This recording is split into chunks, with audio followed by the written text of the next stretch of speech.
During the 1990s, HIV infection rates among men who have sex with men declined steadily. But since 1999, this number has been on the rise. In our lead story, we look at a new approach to HIV/AIDS awareness in an era where more and more people meet sex partners online. We look at one effort that uses the web as an intervention tool to let people know that HIV is still a big deal.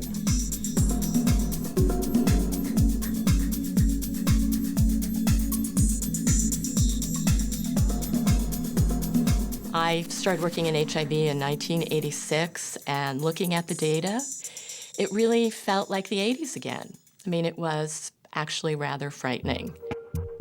We did 3 large internet-based surveys looking at high-risk behavior in gay men and the relationship between that high-risk behavior and internet use. When Marianne and I decided to do this project together, I do remember some of the alarming findings. People were reporting that they didn't disclose to each other their HIV status before having sex.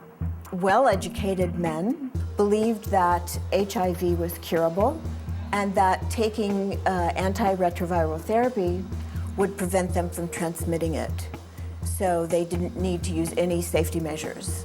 It became very clear that to a lot of men, and many men actually used these words, that HIV isn't a big deal anymore. And when we heard that, we said, oh, we have to do something. We thought, well, if all these men are online, maybe we should be online too.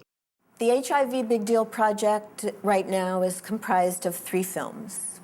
The first 2 are dramatic episodes. The first, the morning after.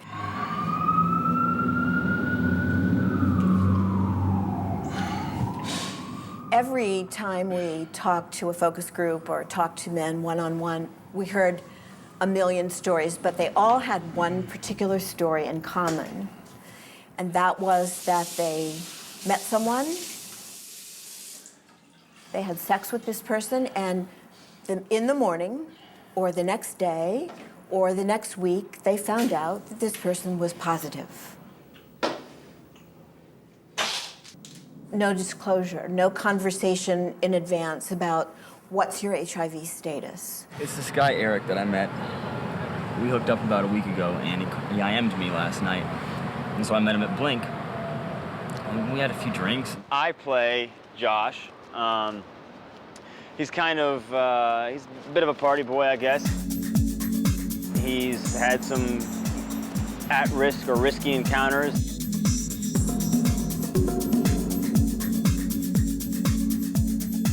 And that's kind of the first time that it hits him, I guess, that, you know, the reality of the lifestyle he's been leading. What happened?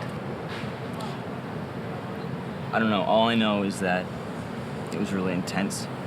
And this morning I woke up and I found a bottle of Multivir in the bathroom with his name on it. We wanted to make something that was very gay positive, respectful of people who have HIV, but really exploring the difficulty it is in negotiating safer sex, in talking about your own status. Why'd you run off like that? I thought we had a great time last night. Why didn't you tell me? Tell you what are you talking about? The pills, Eric. Eric is an architect who's HIV positive. I thought you already knew. Eric really falls for him, and he's afraid to tell him that he's HIV positive because he's afraid that he might chase him away, and he thinks, well, if Josh didn't ask, then I don't have to say anything. You've been so concerned. Why the hell didn't you ask me? If anything, I should be worried about catching something from you. It is a difficult thing to talk about, especially if you don't really know each other, and especially if you've just met and it's a potential hookup situation. We have our character say, you know, the one who's positive says to the other one, how do you know that you're not positive? Have you been tested? And of course, this fellow has not been tested. Safe sex is a two-way street. It's not all up to me, you know. I'm perfectly fine. And me ask you?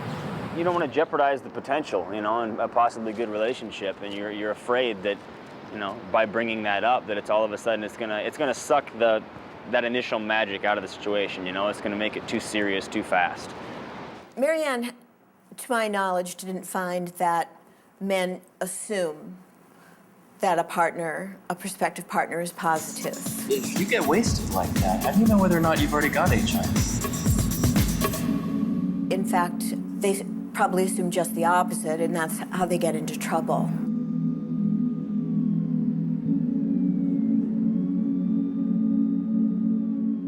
We found a lot of different learning theories concur that a change in attitudes is a precursor to change in behavior.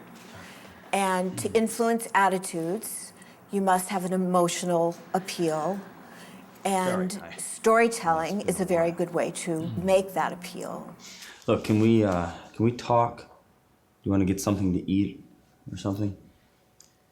You sure you have time? I hear you've been a very busy guy. Yeah. Look, I got an HIV test today. We found that men actually, after watching the video, in the 3 months after watching the video, were 3.5 times more likely to disclose their status to their partners. The future of HIV is still a big deal. Could be more webisodes, taking on different parts of this population, women, different avenues, different situations. One of our big goals is to get men tested, to get people tested who are at risk.